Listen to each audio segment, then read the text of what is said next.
And again, coming from the Christian tradition, the fact that Christianity survived even in a minimal form is a virtual miracle. The Christians underwent persecution that was absolute as a persecuted minority in a dominant and hostile Roman Empire, in which the empire sought them out and fed them to the lions. And the first things they asked for when they went to a secret Christian gathering was your books. Give us your books and we will burn them in the fire. And the second thing they asked for were your scholars. And so they turned over the scholars, men and women, and they're fed to the lions. Or they're killed by other horrendous ways. So that today, when we look at the gospel of Jesus Christ, we don't even know what language he spoke.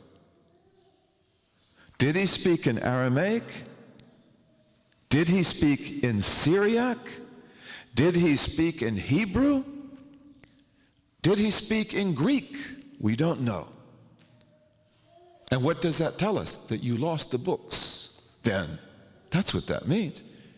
You don't have the books. Because if you had the book that he gave us, we would just look to see what language it's in, right? But we don't have that.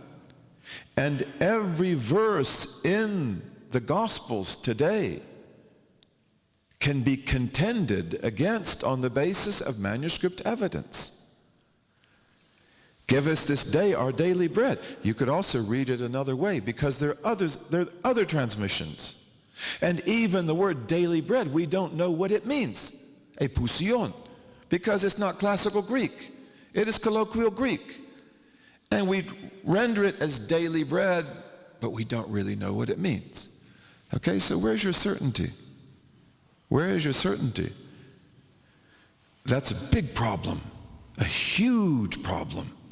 And then you have the Trinity as the pivotal belief of most Christians in the world for the last how many years?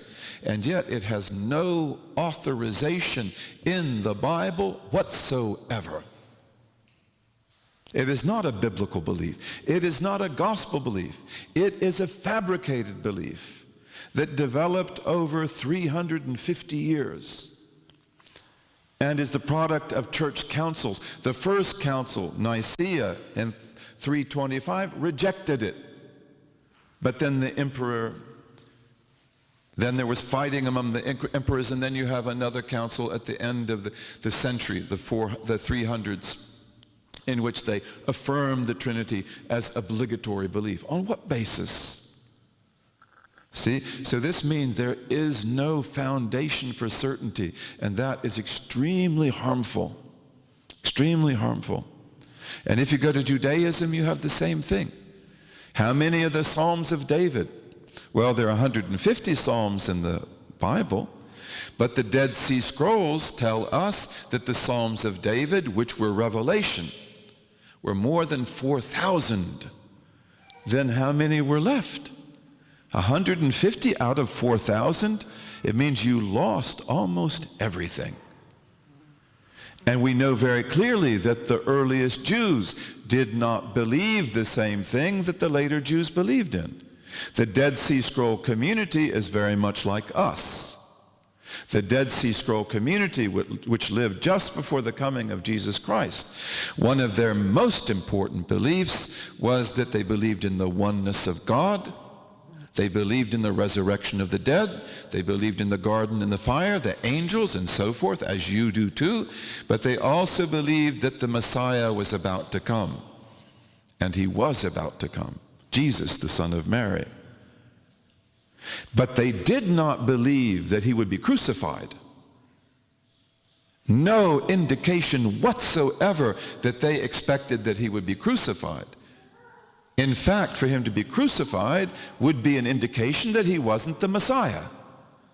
Because the Messiah is a powerful man of God and a deliverer. And he will not be crucified. And he will not be harmed. You will either believe in him or not. And if you don't believe in him, God will take him away and he'll come back. And then they believed that after the Messiah would come the great prophet of the end of days, who is the Deuteronomy 18:18 prophet. A prophet, a great prophet, a special prophet will I establish for them, who will be like unto you, Moses, and him they must obey. And this is our prophet, sallallahu alaihi wasallam. And this was a major belief of the Dead Sea Scrolls community. And they made it very clear that it was also an unpopular and an unacceptable belief. So that if they did not keep it as a secret, the other Jews would kill them, because they don't like that belief. What? A prophet comes to you from your brothers, by the way. I didn't give you a great prophet God will establish to you from your brothers like unto you, Moses. Okay, so this is very important. Our religion is based on certainty. Our books are certain. Our transmissions are certain. Our tradition is certain. And then also we use the rational mind. And on that basis we know God exists. Okay, this is what we have to study.